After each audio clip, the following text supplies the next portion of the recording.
Chapter 23. Wednesday morning. The next morning, Doreen woke up full of determination and energy.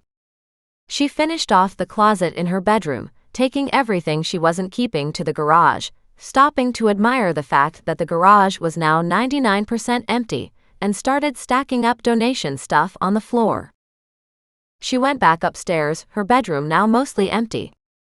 She had the bed, still just a mattress and a box spring on the floor, and the clothes she had decided to keep were hung up in her nice, mostly empty closet. Then she went to the spare bedroom, sorted through all the clothes she'd put in there. Those she wouldn't keep joined the others in the boxes or bags in the garage. The rest, those she would keep, were promptly hung up in the master bedroom closet. She walked once more into the spare bedroom, eyeing what was left. The spare room did have a night table, and she figured she could use that, so she moved it and the lamp to her bedroom, and set it up beside the mattress on the floor. The spare bed was pretty nasty, but for the moment, it would have to stay here, as it was too big for her to handle alone. There was also a dresser, and it was in decent shape. She took out the drawers, and then manhandled the piece into her bedroom. She put it against the wall between the two windows, then she grabbed the drawers and put them back in. Now she'd made herself something of a bedroom. She had left the spare room pretty empty, but she didn't expect to have any company, so she had no real need for a functional guest bedroom. Happier, she checked the master ensuite bathroom and saw some things of Nan's still here. She grabbed a couple more boxes and an old laundry hamper, and emptied everything from the cupboards, so just Doreen's stuff was stored here. Then she went to the other bathroom and did the same thing. She took everything that wasn't hers downstairs to the kitchen, thinking she'd just toss these old bath and beauty items. She put on coffee and fed the animals, then took her coffee outside to take a new look at the garden.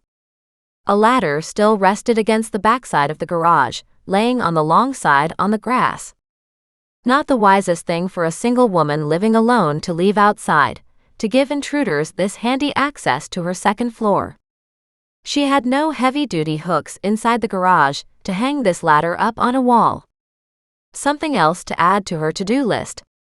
She looked at the feet to the ladder, how each wobbled back and forth so it could adjust to uneven ground. She thought about that some more, thinking how one would carry an 8-year-old out of a bedroom, either asleep or unconscious.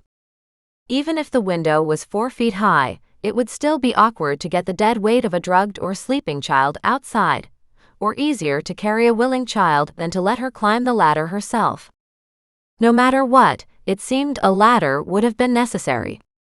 And therefore, a ladder would have left its own footprint. She picked up the phone, and before Mac had a chance to say anything, she said, "You realize that odd footprint is the broken foot of a ladder, right?" "We considered that," he said, "and good morning to you. That's not a normal footprint for a ladder." "Maybe not a normal one," she said, still eyeing her ladder, "but it'll be very identifiable. You just have to find it." "Thank you very much for the lesson in police work," he said in exasperation. "Did you eat yet?" She frowned at her phone. "What does me eating have to do with ladders?" "It has to do with your snappiness," he said with a note of humor. "It sounds like you're hungry." She brushed her hair off her face. "I haven't eaten," she said. "I've been working hard. I cleaned up everything from the upstairs and brought the donations to the garage, moved the night table and dresser from the spare bedroom into my bedroom, so I have more storage space for my own stuff. I haven't fully unpacked my suitcases, which is something I still need to do, but I called it quits for now. You also need a bed frame for your room, or to get rid of that old bed potentially," he said. "Probably should get rid of both old beds up there." "That'll depend on money. It's kind of nice to have a spare bed in case of company, but I don't know who the heck I would have stay here." "But you never know," he said cheerfully. "Go get food." This time he hung up on her. At that she laughed. "Did that feel good?" she asked Mac out loud. "Because it kind of sucks on my end." She pocketed her phone, walked back inside and made herself some toast with peanut butter. Then she walked through to the garage again, took a careful look at the remaining furniture, and noted a few chairs and a table that looked to be broken. She put it all at the end of the garage, off to the side. With that done, she opened the double doors and headed downstairs to the basement. At the base of the stairs, she stopped and gasped. The big room was empty, except for a couple pieces around the corner. She'd have to go through the paperwork and make sure, but this was incredible. It was also very freeing. It was like the house had been given a new life, a huge weight off its shoulders. And hers. She went around the corner into the cold room, and still a bunch of the kitchen stuff was here, but a lot of it had gone with the movers too. Maybe Agatha took it, Doreen didn't know. Again, she hadn't gone through the Christie's paperwork yet. She certainly wasn't much of a business person, was she? Frowning at that, she turned on more of the lights and took a few photos to make sure she knew what was here now. She shut off the lights and walked back to the kitchen.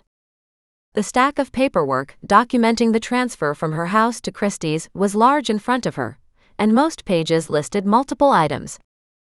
It would take her a few hours to sort that out. She needed an office to keep her more organized, or at least a desk.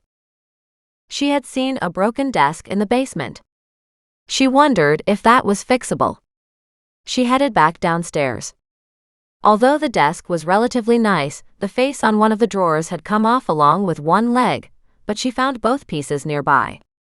She studied the desk for a long moment and called Mac back. "You any good with tools?" "I guess it depends what kind," he said with a humorous note. "What's broken?" "The movers didn't leave much downstairs in the basement, but there's a desk, missing a faceplate to a drawer and one leg. I think it might fit in that alcove space where I need something for the printer." "Measure it," he instructed. "And when I come over on Friday, I'll see if we can put it together and get it in place." "I do have tools," she cried out cheerfully. "I just don't know how to use them." "You might find YouTube helpful," he said, chuckling, and again he hung up on her. She went to the garage and looked around for a tape measure. She found one in a drawer, although the drawer itself seemed a little wobbly and wouldn't slide back inside properly like it was supposed to. She headed into the kitchen and back to the little alcove area there. She measured the space on both sides and then headed into the basement to measure the desk. She cried out in triumph when she realized it would fit. Now that would be perfect. She looked at the drawer and at the missing faceplate. It just needed screws and it'd fit right back on. She looked at the back side of the faceplate to the other drawers and thought she understood how it went together. Taking the drawer to the workshop, she put it on one of the benches and searched in the drawers for screws. Finding one, she didn't know what the hell she was supposed to do now. Hating to ask Mac, she headed back inside and looked it up on YouTube. And sure enough, it was all about screwdrivers. She identified the correct head and what she was supposed to do with it, and she just laughed. "All you do is turn it," she said. She hunted through her tools and found a screwdriver that fit her screw, and carefully placed the pieces together and twisted in the screw. And it worked. It was a slightly bigger screw than the hole, maybe that was why it worked. Maybe the drawer face had come off because the hole had been stripped, or whatever the case might have been. In her mind, she could see the logic of it, and the drawer seemed to be holding together just fine.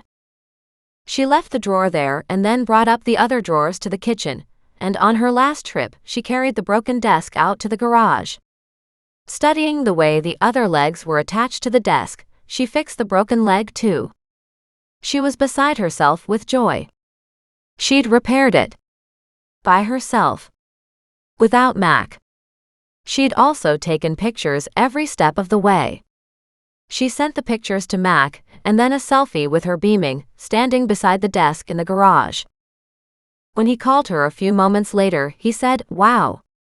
Very enterprising and a great job." The surprise in his voice made her wince. "You didn't think I could do it, did you?" "I knew you could," he said. "I just didn't know if you would make the effort to try." "I might have done myself in though," she said. I'm not certain I can fit the desk in that corner. You did measure it first? I did, she said. She had the phone tucked against her ear, and she lifted the empty desk again. It's pretty heavy even without the drawers though, she complained good-naturedly. Good thing it's not a massive desk. Don't hurt yourself, he warned.